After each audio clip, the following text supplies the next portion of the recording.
అనేకమైనటువంటి అంశాల అధ్యక్ష. మరి ఇప్పటివరకు కేటీఆర్ గారు అనేకమైనటువంటి ఆరోపణలు కేంద్ర ప్రభుత్వం మీద చేయడం చాలా బాధాకరం అధ్యక్ష. వారి అధికారంలో ఉన్న 10 సంవత్సరాలు అనేకమైనటువంటి నిధులు కేంద్రం నుంచి తెచ్చుకొని లక్షలాది కోట్ల రూపాయలు ఇక్కడ అభివృద్ధి చేసిన తర్వాత కూడా ఏదో కేంద్ర ప్రభుత్వం ఏమీ చేయనట్టుగా మరి యూనివర్సిటీ రానట్టుగా చెప్తా ఉన్నారు కదా అధ్యక్ష. వారి నియోజకవర్గం గజ్వేల్లో హార్టికల్చర్ యూనివర్సిటీ వచ్చినమాట వాస్తవం కాదా అధ్యక్ష? మురుగురు ట్రైబల్ యూనివర్సిటీ రావడం వారు చూస్తలేరు అధ్యక్ష. ఎయిమ్స్ ఈరోజు all India institute of medical sciences Delhi తర్వాత అంత గొప్పటి ఇన్స్టిట్యూషన్ బీబీనగర్లో మనం కట్టుకుంటున్నమాట వాస్తవం కాదా అధ్యక్ష? ఈఎస్ఐ డెవలప్మెంట్ హాస్పిటల్ మనము కట్టుకున్నమాట సరత్ నగర్లో ఇది వాస్తవం కాదా అధ్యక్ష? నైబర్ పటాన్చెరులో కానీ ఎన్టీపీసీ ద్వారా 800 మెగావాట్లు 6,200 కోట్లతో కానీ పసుపు బోర్డు కానీ అనేక అభివృద్ధి కార్యక్రమాలు చేసినప్పటికీ కూడా ఈ రకమైనటువంటి నింద వేయడం చాలా బాధాకరం అధ్యక్ష. అంతేకాదు అధ్యక్ష, ఈరోజు తెలంగాణ ప్రజానీకానికి చాలా స్పష్టంగా ఒక అంశం అర్థమైంది అధ్యక్ష. టీఆర్ఎస్ ఖచ్చితంగా కాంగ్రెస్ పార్టీ అడుగుజాడలో యూపీఏలో జాయిన్ కావాలన్న ఉద్దేశంతో వారేస్తున్నటువంటి అడుగులు ప్రజలు గమనిస్తూ ఉన్నారు అధ్యక్ష. ఎందుకంటే మొన్న జరిగినటువంటి ఒక అంశం అధ్యక్ష, డీలిమిటేషన్ పేరు మీద కేంద్ర ప్రభుత్వం ఇప్పటివరకు ఎలాంటి నిర్ణయం తీసుకోకపోయినప్పటికీ డీలిమిటేషన్ సమస్య ఏదో ఉన్నట్టుగా లేవనెత్తి, ఎందుకంటే తమిళనాడులో ఈ వచ్చే ఏడాది అసెంబ్లీ ఎన్నికలు వస్తున్నాయి, అక్కడ ప్రభుత్వం మీద తీవ్రమైన వ్యతిరేకత ఉన్నది కాబట్టి దాన్ని కప్పిపుచ్చుకోవడానికి ఆ యూపీఏ భాగస్వామి అయినటువంటి డిఎంకే అక్కడ దుకాణం పెట్టుకుంది అధ్యక్ష. మరి వాళ్ళు యూపీఏలో ఉన్నారు కాబట్టి యూపీఏ మీద ఒత్తిడి తీసుకొస్తే ఇక్కడ నుంచి కాంగ్రెస్ పార్టీ గత్యంతరులుగా వెళ్ళిండొచ్చు అధ్యక్ష. కానీ టీఆర్ఎస్ ఎందుకు వెళ్ళింది అధ్యక్ష?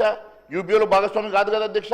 అయినా కూడా వెళ్ళినారు. ఎందుకనంటే అధ్యక్ష, దానికి ముందే ఇక్కడ హరీష్ రావు గారు వేసి ఒక మంతనాలు జరిపిన ముఖ్యమంత్రి గారితో, దానికి ఎంఐఎం దానికి బీజం వేసింది అధ్యక్ష. మరి వీరు కలిసిన వెంటనే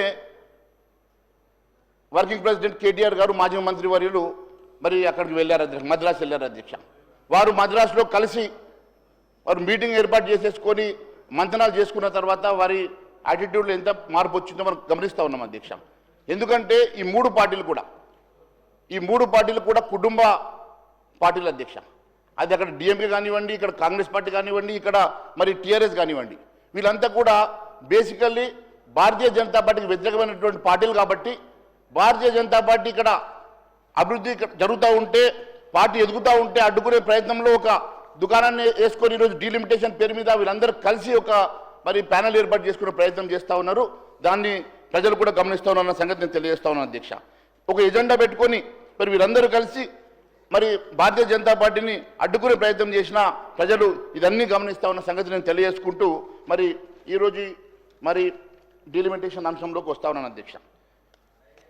ఈరోజు ప్రజలకు భరోసా ఇవ్వాల్సినటువంటి బడ్జెట్ అధ్యక్ష ఇది.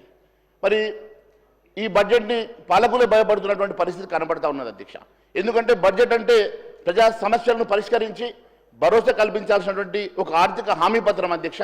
కానీ ఈరోజు స్వయంగా ముఖ్యమంత్రి గారే భయపడేటువంటి పరిస్థితి ఉన్నదంటే ఏ రకమైనటువంటి బడ్జెట్ని మనం ప్రవేశపెట్టారో మరి బట్టి విక్రమార్క గారు ఇది చాలా స్పష్టంగా కనపడతా ఉన్నది అధ్యక్ష.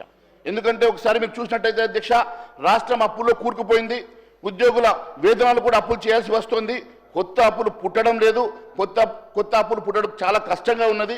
ఈ అప్పుల క్యాన్సర్ను బయట పెట్టకుండా ఇంకెన్నాళ్ళు కప్పిపుచ్చుకోవాలని చెప్పేసి ముఖ్యమంత్రి గారు స్వయంగా చెప్పినటువంటి పరిస్థితి మనం గమనించాలి అధ్యక్ష.